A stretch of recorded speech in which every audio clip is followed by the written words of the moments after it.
Starting the handmade chocolate. First, 600 milliliters of milk. I recommend 170 grams of sugar. Turn on the gas. Stir until you melt the sugar. Ensure all sugar particles have entirely disappeared. Add 15 grams of butter and 5 to 6 drops of vanilla essence. Vanilla essence is optional, but highly recommended for flavor. Mix all the ingredients well. Stir frequently to prevent sticking until it starts to boil. When the edges start to boil, reduce heat to prevent overflow.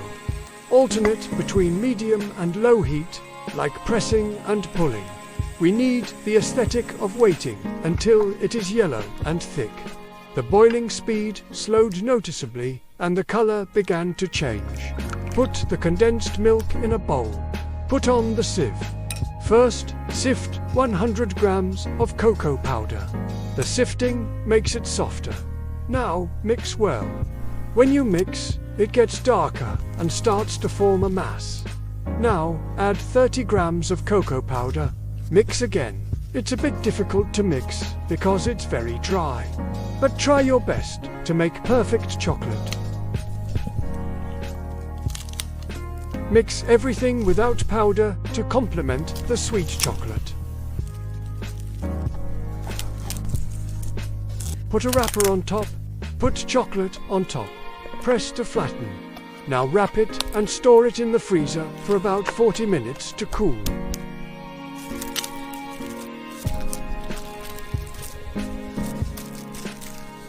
After 40 minutes, put an appropriate amount of cocoa powder before transferring the chocolate.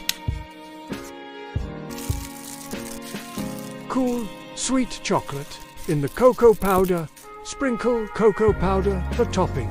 Cut it into bite-sized pieces. It's good to eat chocolate that looks good.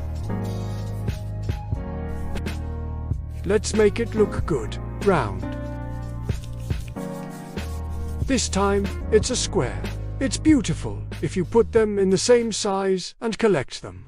Handmade chocolate, good for gifts and good to eat by itself. It's sweet on the outside, but much sweeter on the inside.